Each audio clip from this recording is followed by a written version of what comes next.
You are tuned into the AAU Talks quick word TikTok edition, and it wouldn't be so much long just having a quick discussion with Isabelle Vogel, who is an independent evaluator and also a trainer of several programs. And just for the past 3 days, she has been facilitating a whole delegation on the African Charter for Transformative Research and trying to help elevate African research. And she's been marvelous all 2 to 3 days. And it's just wonderful having you here, Isabella.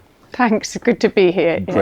Great. I mean, this whole event, I played a very key role in the event, participating and seeing the whole imagination that was shared with us, our whole mental perspective towards the future of Africa and how we could work this out in the next 63 years and a whole lot more. How did it start with you getting involved in facilitating this program?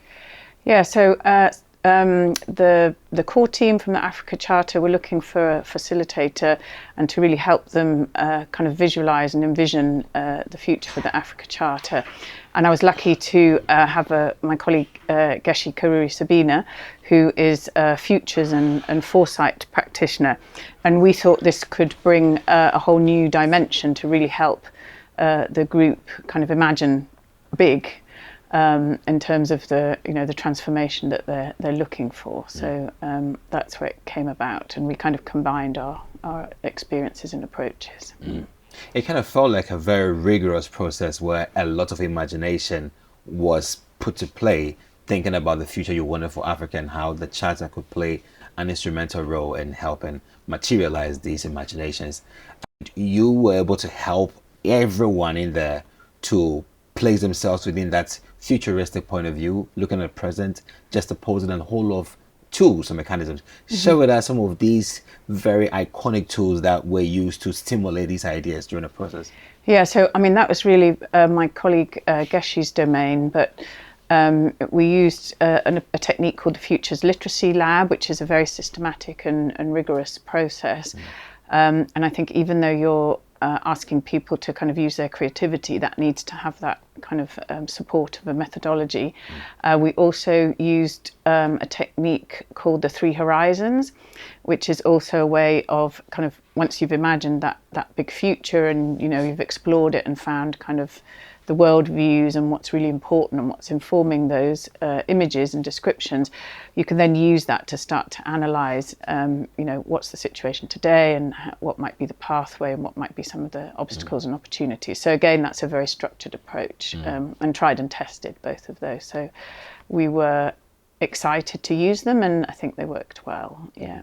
And interestingly, the part that really caught my attention and got me really thinking that much was the final session where we had to get leverage points and then sequence them through a whole series of what, when, how, who, and some of the bottlenecks that may hamper a progress.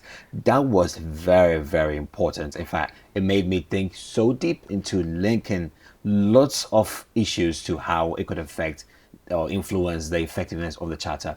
How was that curated within the process and what was the intention for it role to play? Yeah, so we knew we had 3 days and we knew, the first stages can be quite challenging and it's, you can often end up, you go to a workshop and you think, okay, that was great, I had some great conversations, but so what? So our ambition was to, have that very big picture thinking, but bring it down to really tangible kind of strategic areas and some, starting to be quite detailed work plans so that the people who've given up their really important, precious time, they're actually walking away with, okay, we've got a plan and a way forward. And it is hard because actually we moved from thinking 2063 and 40 years into the future down to, okay, if this is an area we really want to take forward, what are some of the activity strands, and particularly I think why that's important, that's quite difficult. So yeah, I'm not surprised you found it hard, but actually again, we've got some really good detailed starting to become actual work plans for the way forward. So sorry if it was hard work, but I think we made the most of the valuable time that we had to get there. It was worth it. So we embrace it.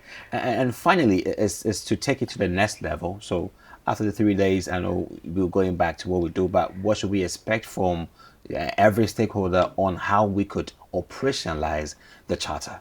Yeah, so I think my role is to, and with my colleague Geshi, is to capture everything and share it back with the steering committee team. And I think it will be for them to kind of, pick up the different areas that align with, where they work and how they work, but still have that together as kind of, part of an overall plan. So I think those are decisions and actions that will come after. But I think, there's great energy, there's lots of momentum and lots of excitement. So I'm looking forward to see what comes out of that process, the next steps. Yeah, and undeniably, your zeal, commitment, dedication through the process it's unmatched. It's unmatched and it's invaluable, and it will be remembered. Myself and all the stakeholders will know that you played a very amazing role in setting off this amazing charter for the continent and many more. So history has you in line right now. Well, you're very kind. I'm really pleased to have made a contribution, and just my role is to kind of create a good space and with my colleague Geshi some exciting ways of seeing things differently. But it's actually the team that does the hard work. So I'm pleased it worked. Yeah. Thank you. Thank you. So, great, good to mean, if you just joined in, it's just a quick addition on this one, so you would have watched it for 30 minutes. So that's where we ended. Isabelle has done a great job for, the AAU and other stakeholders across the continent, helping launch up the African Charter for Transformative Research, and we would see a whole lot coming from it from time to come. But for now, we're closing it down to this moment. So just keep watching AATV. Have a nice day. Bye.